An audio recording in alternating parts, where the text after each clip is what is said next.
Hey guys, and welcome back to Carbon Scoring, the best place for comics history and action figures, and home of the mystery box. And hopefully, you caught my recent box on the Superhero Squad figures. There were so many squaddies in this box, and I have to admit, I was so inspired by how awesome these figures were. I've actually gone back and picked up a few ones that I didn't have off of eBay, so maybe I'll have to do an additional Superhero Squad box at some point. But this thing was so packed to the brim that I didn't even have time in that video to talk about the Spider-Man squaddies. I've got an entire bag of Spideys and an entire bag of Spidey villains that are just waiting for us to go through. So we're going to take a look at these here in just a minute.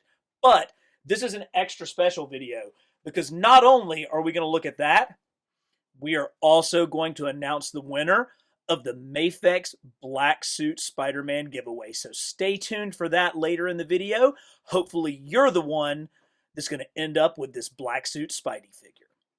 All right, let's dump out our villain squaddies. Get everything all nicely organized, and we're going to divide these into some sections. Now, the Superhero Squad line ran from around 2006 up until maybe around 2013. So it did encompass the time frame of some of the Spider-Man movies, and they managed to get Spider-Man movie MCU figures in here. So let's take a look at some of the figures that were made from the movies, beginning with, of course, the villain of the first Spider-Man movie, the Green Goblin. Yes, here he is in all of his Mighty Morphin Power Ranger looking glory. A lot of criticism when this movie came out that, yes, the Green Goblin costume did kind of look more like a Power Ranger than anything else. And I don't know, I get it, but I mean, it would have looked so silly otherwise. And you have to understand, people weren't really familiar with the visual language of comics at the time. I mean, you were talking about the films that had been successful prior to this were the X-Men movies, where they completely changed what the X-Men looked like. They put them in black leather. Hell, they even made a joke about it in the first movie saying, what do you expect, yellow spandex? So you had to kind of relearn and reteach the audience that these are not for kids, that these movies have serious themes, serious major character developments, and they are the global phenomenon that they have now become. But the first Spider-Man movie was really the beginning of this, and so Norman's costume was a little bit kind of hokey as far as that goes, but it still makes for a great superhero squaddy guy. Look, this glider is very, very specific to the movie look. It has that purple sheen to it. Norman has his maniacal laugh, and honestly, this is one where that smiling squaddy face actually works for one of the villains. So this is a highlight of the squaddy villains. Norman Osborn as the Green Goblin. Great pumpkin bomb. Love it. So we'll get a little stack of movie figures going here. He's got a friend right next to him. Yes, here he is. Eddie Brock Venom. And you can tell that this is a movie version and not the comic version based off the costume. You can see that it looks exactly like the Spider-Man costume that Tobey Maguire, Dark Tobey, wore during Spider-Man 3. It has kind of the muted colors, but the retained web lines, has sort of the silver eyes, but there's that trademark Venom tongue and a couple of fangs kind of popping out. So big, hulking, much larger figure for Venom. Really, actually, he works pretty well as a squaddy. Stick him right there. I have always been very impressed with what they did with Dr. Octopus in Spider-Man 2. Honestly, I think Doc Ock was probably the best Spidey villain out of all of the MCU, or what, these were pre-MCU, the original trilogy Spider-Man movies. And I think that played out in No Way Home, because you saw the depth of character of Octavius allowed him really to play a pivotal role sort of on both sides of the conflict. And this squaddy figure really lives up to that. He's got a great head sculpt. He's got his silver goggles. He also has 4 individual tentacles. This one's fully pinched down. This one kind of 1/3 of the way. And then a couple that are just a little bit different that are both splayed open. But what a great display piece for our squaddies. Moving forward, there is... here we go. Here's Harry. Here's the new Goblin from the third Spider-Man movie. Nice representation of Harry Osborn with the costume. He has an even more detailed looking pumpkin bomb there. Pretty cool. And his glider is very specific to the one that he had. So nice touches. You know, we talked about this in our original Squaddies mystery box video. These designers at Hasbro, these were kids' toys, and they were sold for like $8 or $9 at retail, and you got two. So you got, these were basically $3, $4 a piece. So a low cost product, but all the heart and all the detail that got put into them really shows. We'll bring him over here with our movie figures. I think we probably have one more. Yeah, here we go. Here is Sandman from the third Spider-Man film. And I love this one. Look at how that paint bleeds from his khakis down into that sculpted sand. And it does a little bit of the same here with the flesh tones turning into this nice sand fist on his arm. Of course, he's just as happy as he can be to be turning into a sand monster, and he's got the classic Ditko striped shirt, but a really, really great movie Sandman. Awesome. Let me look around, kind of thumb through here, make sure I'm not missing any other movie figures. I think we got them pretty well.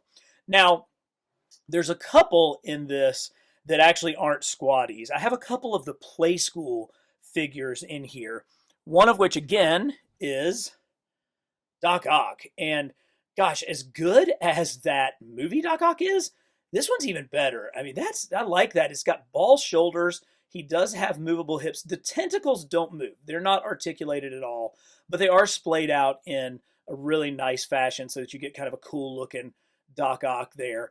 That's a nice figure. And I also have the Lizard. Now, I didn't really collect this line, so I'm not sure how I ended up with these Play School figures, but I'm looking at these two. I might really need to go back and invest in this line, see if I can get like, oh, look, he's even got wrist articulation. That's nice. These are actually way cooler than I thought they were. And if I can find like a big lot of them on eBay for a cheap price, I might grab them, and we may be revisiting these Play School figures here in the future. But those two kind of fall over there. Now we've got this grouping of core Spider-Man villains, and what I'd like to do with this box is actually kind of go through them semi-chronologically and look at the figures kind of as they appeared in the comics. Oh, wait. Yep, no, I'm right. Here we go. And of course, well, yeah, this is it. This is me thinking out loud as I'm filming the video. The very first kind of super-powered, so to speak, villain that Spider-Man ever faced was the Vulture. And here he is in his old mannish look. You can see they didn't paint that area white. I've actually got two Vultures. That was what was giving me pause, was the fact that I saw two Vultures down here. They're both the exact same sculpt, but they've got a little bit of a different facial painting. You see, this one has a little bit smaller eyes. This one has slightly larger eyes. So we'll take a look at this one first. Vulture appeared in the second issue of Amazing Spider-Man, and he really provided tremendous contrast from our hero, whereas Spider-Man was one of the earliest kind of primary teenage superheroes. You know, prior to Spider-Man, the teenagers were the sidekicks like Robin or Captain Marvel Jr. With Spider-Man, he was the main hero. And so to contrast his age, Stan and Steve gave us like a really older character with the Vulture. He was an old man. He was bald. You know, he was hunched. His back. They even tried to get this in this figure. He had like this hunching of his back. So it created a contrast that made that book that much more dynamic and interesting. And also, speaking of contrast, after their first battle, when they meet up again, the Vulture actually attacks Spider-Man from the sewers. So, you know, here's this character that can fly, and yet when he attacks, it comes from below. So it's always that subversion of what you expect that makes for a good story, whether it's classic literature or classic literature in the form of comic books. But there is our Vulture figure, a great Steve Ditko villain. The next villain, I believe, in order that Ditko released was Otto. This one, we've just talked about how great the movie one and the Play School one were. They don't hold a freaking candle to this Otto Octavius. First of all, Look at his tubby little belly. He looks like he's 3 months pregnant. Oh, show it to us, Otto. Give it to us. Yeah, get on that catwalk, baby. There it is. Look at that little belly. He does have his huge head, but not only that, he's got that classic Doc Ock bowl cut. Yes, there it is, the world's worst haircut on full display. But really what takes this thing over the top, of course, are the tentacles. One, they're built so that he stands on them. So he is actually, his feet are not made to support his weight. This is clearly meant to be in a flying attacking pose, which I love. I think that looks so cool. And then they're articulated. They're different. They're at slightly different angles, and they're articulated. Oh, this is so good. So this is the third Ock we've seen, and definitely the best one. Moving forward, I believe it was issue 4 was when Sandman appeared in the original comics. And so here he is. And this one has much more dynamic flow to him. You know, instead of kind of a guy standing there with his feet made of sand, his whole lower body is made of flowing sand. And you can see just in the way that they've sculpted this. Look, it's even going all the way up to his arms with the color fade there, doing it on both sides, that he is in motion. He's coming at you with this mallet hand and this spiky hand. So it really brings some, look, there's his little sand thumb on his mallet. It brings all of that action to this Sandman figure. Oh, another really, really nice example of the care and the design that went into the Squaddies. Keeping going with those original Ditko villains from those first 10 issues of Amazing Spider-Man, you've got Electro.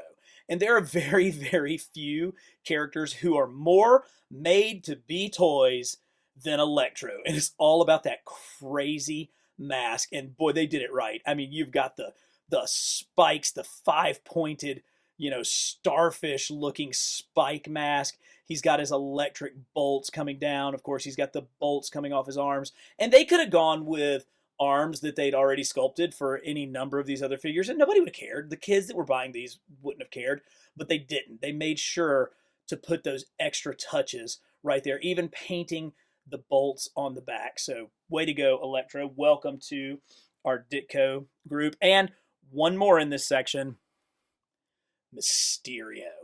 It took us a long time to get a really accurate Mysterio in 6-inch form, but here they had it as a Squaddie right off the bat. Not messing around, just this good, blue painted dome with a little bit of texture, a little bit of changing. He's got the eyeballs on his suit. He's got that quilted pattern to the rest of his costume, those Ditko-y things. And these figures only have 4 fingers. They've got a thumb and then 3 fingers, but they still managed to get a little bit of Ditko flair with that chubby little pointy finger coming out. So here's to you, Mysterio. Really good. So that actually got us 5 of the 6 members of the original Sinister Six. The original Sinister Six first appeared in the first Spider-Man annual, so it was characters that were developed in the first year of Spider-Man comics that came together to form that Sinister Six. The one that we're missing, Kraven the Hunter. Don't know why. Would have loved to get Kraven. We do have a Kraven analog coming up pretty soon, but he's not there. But we did get one more. Oh, wait. Sorry. 2 more. Wait a minute. 1, 2, 3, 4, 5. We do have another early Ditko figure, which is my main man Lizard. And look at how cute this lizard is. Look at how detailed his little lizard feet are. I love that forked tongue coming out. He's, got these great, he's got his lab coat. It's all shredded and ripped. Oh, that's the cutest little killer lizard figure you're ever going to see. So he goes here. Then, this is what I was trying to get to. Here is Green Goblin. So Green Goblin actually appeared in issue 14 of Amazing Spider-Man. So he was actually one of the kind of later characters that Ditko developed. But, of course, he's gone on to be Spider-Man's greatest foe. And this one, he's mounted onto his Goblin Glider. But his Goblin Glider is really, really good. It's kind of gold. He's got this crazy maniacal head sculpt. Really nice pumpkin bomb there. Really, really solid version. Got a little bit of a cape, which the Green Goblin didn't have, but we'll get to the reasons behind that here shortly. So we'll put him with the Ditko villains. So now let's move forward. The artist that took over after Steve Ditko was, of course, Jazzy Johnny Ramita. And one of his greatest, earliest creations was Rhino. And this is all, look at how that Rhino is bowed up. It is ready to charge. And so if you think about rhinos, you think about, charging with that single horn. And this one, even though it's like limited in articulation, you see the built up tension and the motion of him about to charge. Not only that, but the color of this rhino is really reminiscent of the coloring of those old 60s covers when Ramita was on the title. We did get a second rhino figure, and oddly enough, it's the rhino from the Ultimate Universe. So Ultimate Spider-Man was a title that was launched in 2000, 2001, sometime right around then. And this is the rhino that came out for that version. So a little bit different, a little bit more of an armored look for this rhino, but certainly still based on John Romita's original vision of the character. Now, we go forward in time and we get into kind of the late 70s, early 80s, and that's when we see the appearance of Black Cat. Now, hoochie mama, look at this little T90 Black Cat figure. She is super cute, super tiny. You have to be very careful with these female squatty figures because they can break, but they're pretty durable for kids' toys. She's hanging in there okay. But there's a little Black Cat figure.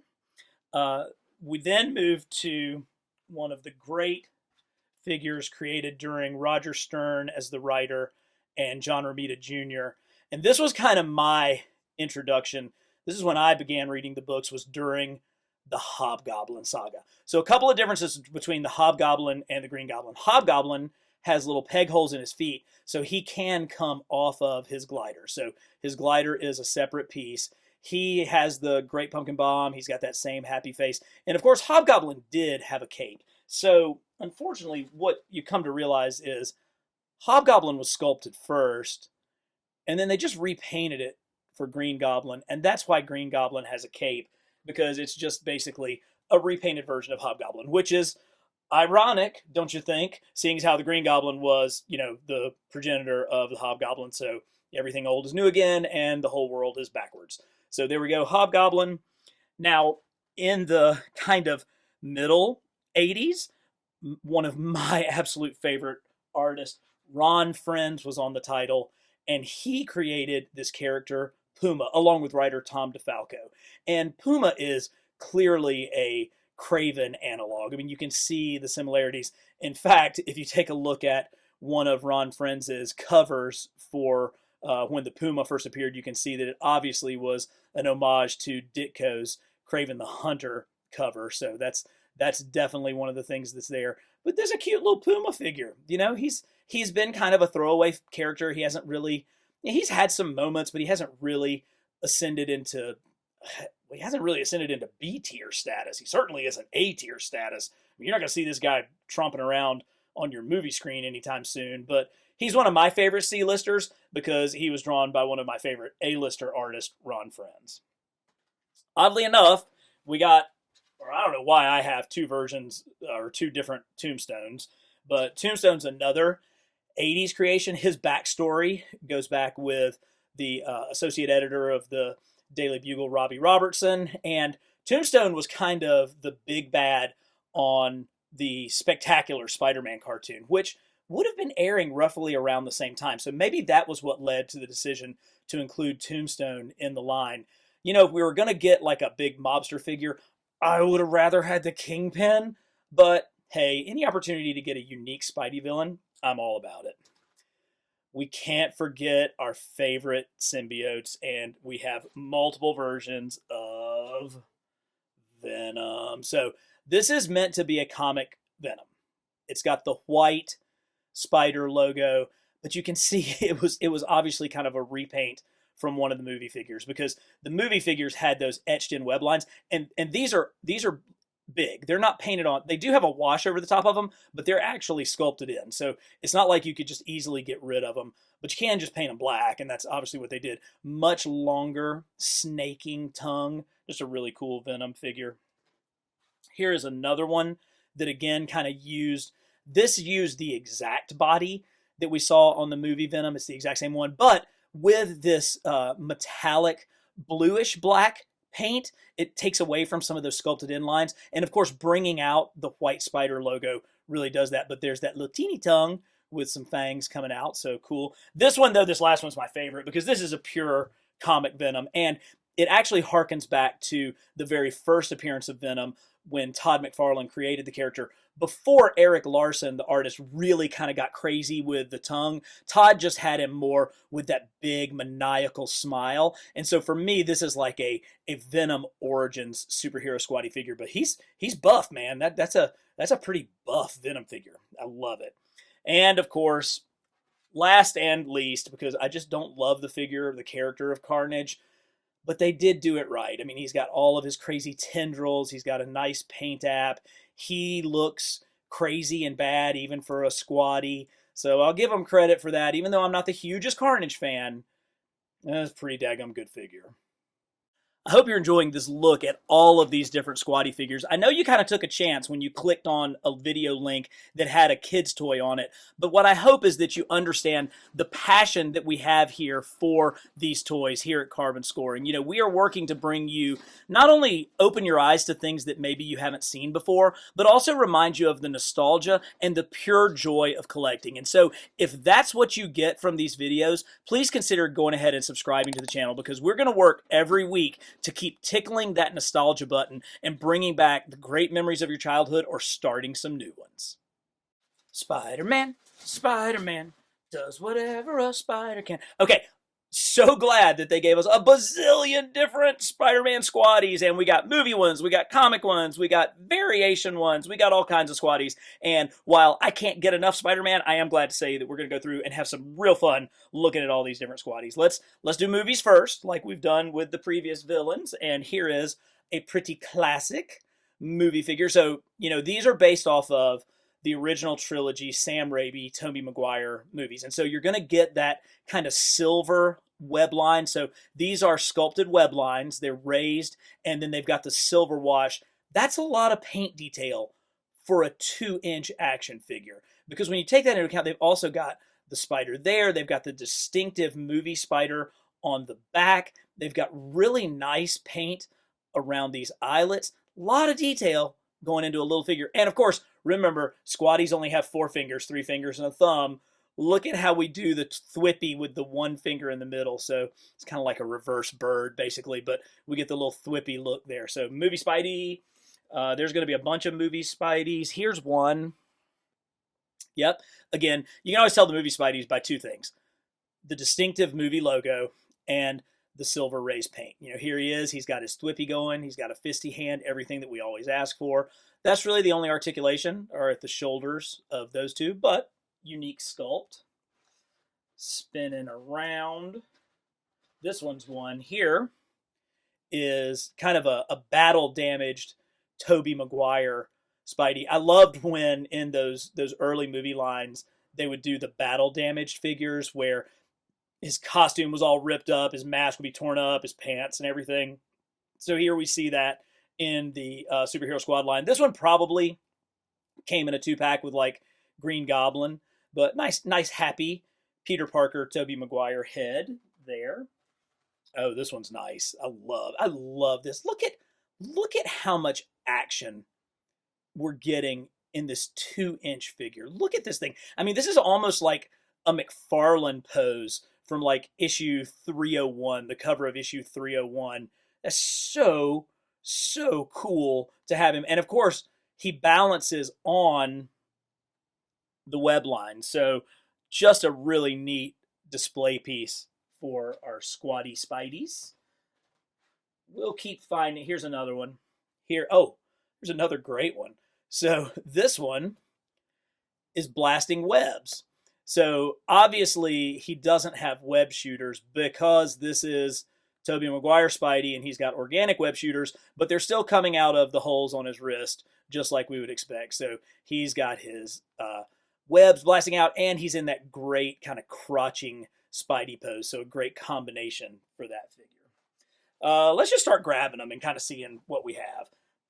Here is a more classic traditional Spidey, and another one where they take these these small figures, but they get them into such distinctive spider poses. Like if I took that and all you saw was the silhouette of that figure, you'd know immediately that was Spider-Man based on the crouching pose, the hand down, the thwippy hand. He's got a great, huge spider on the back. Really, really, really nice. Another one. Oh, okay. This one is battle damaged, but maybe not on purpose.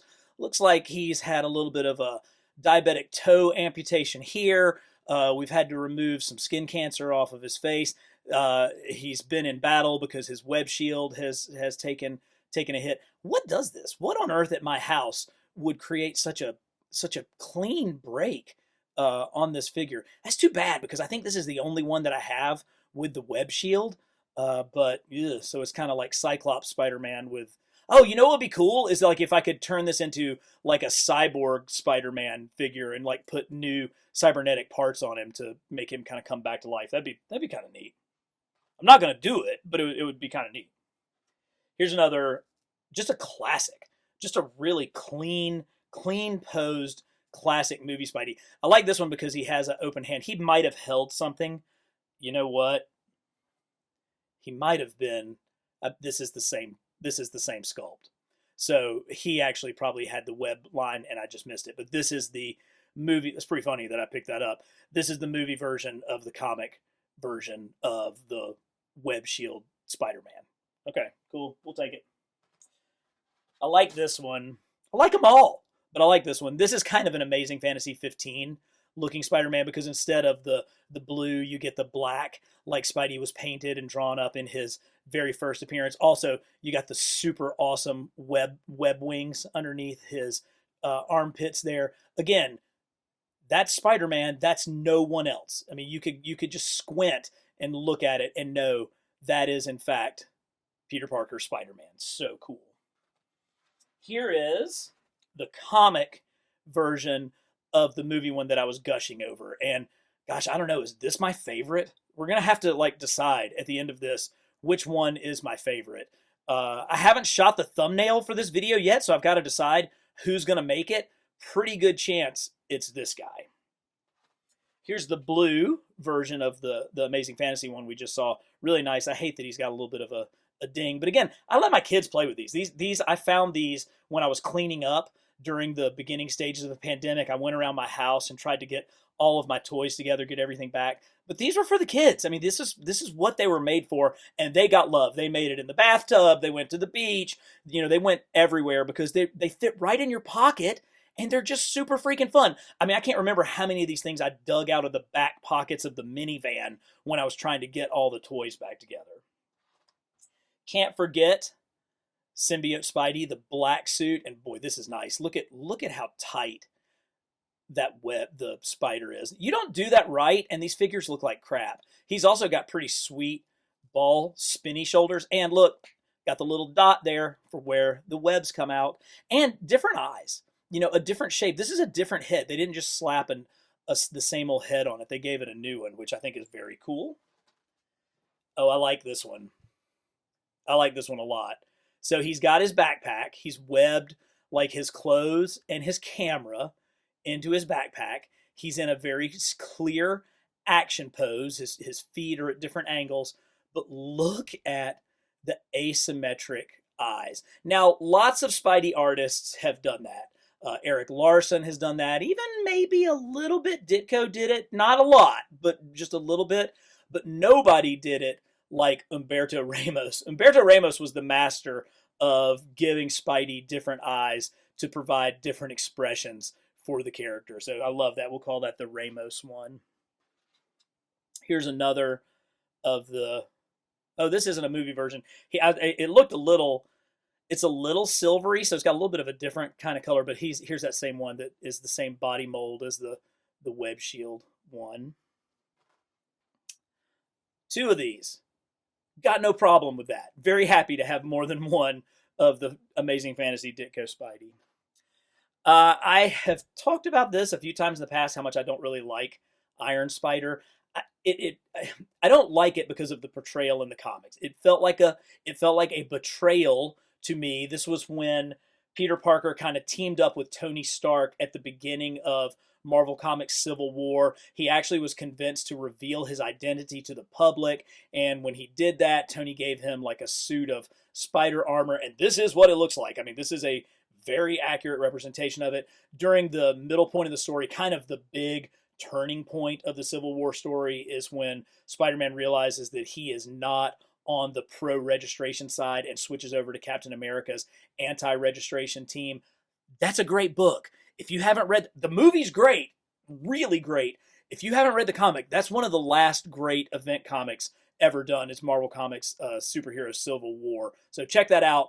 But, you know, if you fall in love or you love Iron Spider, good on you. Just not my favorite version of the character. One I do like, though, is the classic one-off original spider armor. Wasn't this Web of Spider-Man issue 100 when he wore this? It's just so clunky and huge and silvery and wacky, and if they tried to make it into a thing, I wouldn't like it, but they didn't. They only kept it around for one issue, so that's pretty cool. Spider Armor Mark 1, very good.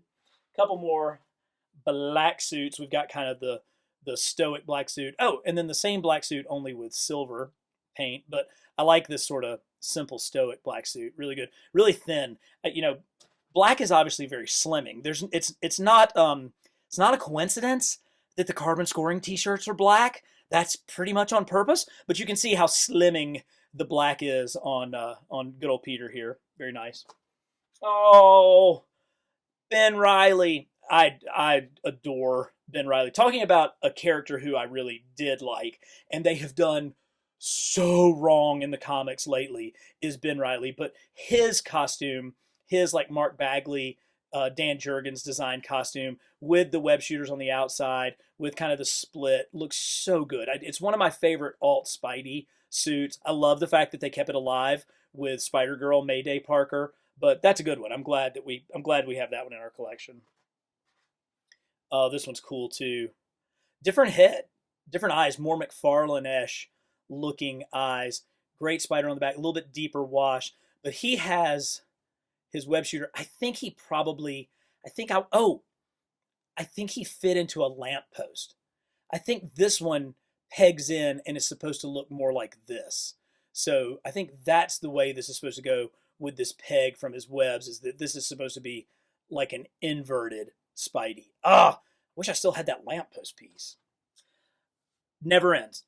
Here is the comic version of the web shooting ones. Now, this one you can definitely tell that the movie figure was sculpted first, because he has the raised web lines that the movie figures had that some of the comic ones don't have. Like this comic one, well, no, they're raised too. Never mind. Don't listen to me. I don't know anything. But here's the sweet, web shooting one. Of course, this guy does have web shooters. You can imagine that they're under there because this is 616 Spider-Man. So his web shooters are right where they're supposed to be. I love these. I love how it's like coming out of, I guess this is like the anti-Carnage, and this is the anti-Venom one. This one's a movie one, actually.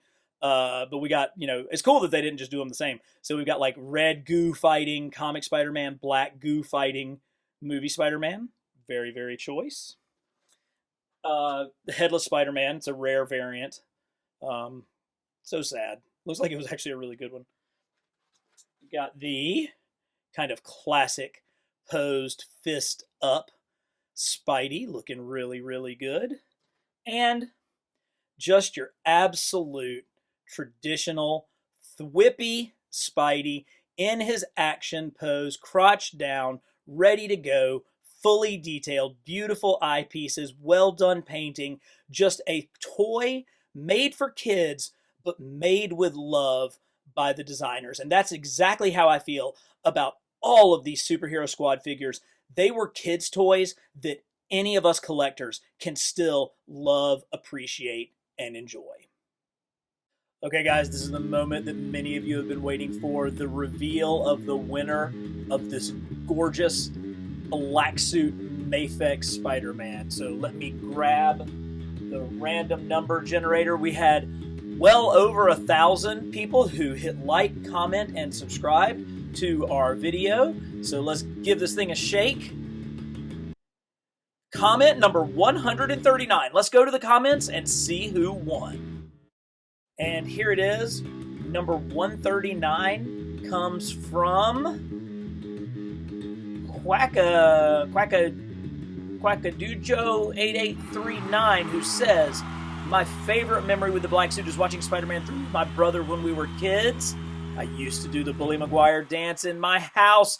I will be reaching out to you soon to let you know that you have won this incredible Black Suit Spider-Man, and I will be sending it your way absolutely free of charge. I'll take care of all the postage and everything. You have become one of the third winners of figures given away on this channel. Congratulations. And for everybody else, keep watching. We're going to continue to give you the very best in comics history and action figures week after week after week here at Carbon Scoring.